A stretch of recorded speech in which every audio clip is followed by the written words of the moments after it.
അന്യായം, സമകാലീനതയിലെ വേർതിരിവുകൾ. വക്കീലേ, നമ്മുടെ KPCC പ്രസിഡന്റിന്റെ വീട്ടിന്റെ കന്നിമൂലക്കാരോ കൂടോത്രം വെച്ചൊന്നു. അല്ല, അത് പുറത്തെടുക്കാൻ വൈവിധ്യമുള്ള സ്വാമിയെ തന്നെ കൊണ്ടുവന്നു. കോഴിത്തലയിലാണ് കൂടോത്രം വെക്കുക എന്ന് നമ്മുടെ ജഗതി സാറ് അഭിനയത്തിലൂടെ നമ്മെ എല്ലാവരെയും കാണിച്ചു തന്നതാണ്. പക്ഷിപ്പനി പകരുന്നത് കൊണ്ടായിരിക്കാം മറ്റു മാർഗം തേടിയതെന്ന് നമുക്ക് ഊഹിക്കാം. അല്ലാതെ വേറെ മാർഗമില്ലല്ലോ. അല്ല, നിങ്ങൾ വിശ്വസിച്ചാലും ഇല്ലെങ്കിലും ഞങ്ങൾക്കെന്താ?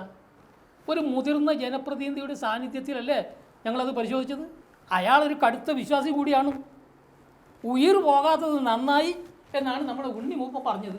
ഇവിടെ മാത്രമല്ലല്ലോ, അങ്ങ് അനന്തപുരിയിൽ അദ്ദേഹത്തിൻ്റെ ഇരിപ്പിടത്തിലും ഡൽഹിയിലും ഈ കൂടോത്രത്തിൻ്റെ ഒരു കളി തന്നെയല്ലേ നടന്നത്.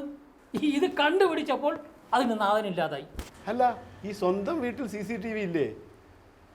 പിന്നെയാണെങ്കിൽ ആ KPCC ആസ്ഥാനത്ത് ഏതു നേരം തിരക്കാണ്. പിന്നെ അങ്ങനെ അത് സ്ഥാപിച്ചു. ഇതൊക്കെ കാണുന്ന ജനങ്ങളാണ് സ്വയം രക്ഷക്കെന്നതിന് ആളെ കൊണ്ടുവന്ന് രക്ഷാബന്ധം സ്ഥാപിച്ചതാണെന്നാണ് എനിക്ക് തോന്നുന്നത്.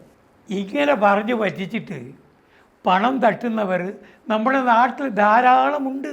അങ്ങനെ ഈ കൂടോത്രം കൊണ്ട് കാര്യങ്ങൾ സാധിക്കുന്നുണ്ടെങ്കിൽ വരുന്ന തിരഞ്ഞെടുപ്പ് വരുമ്പോൾ കോയിത്തലക്കും അതുപോലെ ഇത്തരം സ്വാമിമാർക്കും നല്ല ഡിമാൻഡ് കാണുമല്ലോ.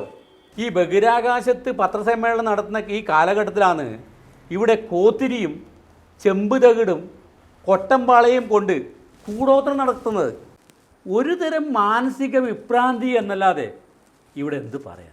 വക്കീലേ, ഇപ്പോൾ ചില ആൾക്കാർ പറയുന്നത് മുഖ്യമന്ത്രി രാജിവെക്കണം, മുഖ്യമന്ത്രി രാജിവെക്കണം എന്ന്. അങ്ങനെയാണെങ്കിൽ ഇത് കേട്ട ഭാവം നടിക്കുന്നുമില്ല.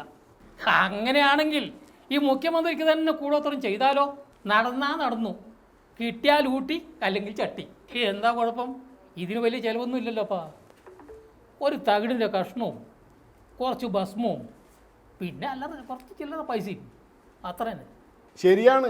ഇത് കൂടുതൽ മുതൽ മുടക്കില്ലാത്തത് കൊണ്ട് ഭാവിയിൽ എല്ലാവരും ഇത് ചെയ്തുകൂടായില്ല. പക്ഷേ കക്ഷത്തിലത് പോവാതെ നോക്കിയാൽ മതി.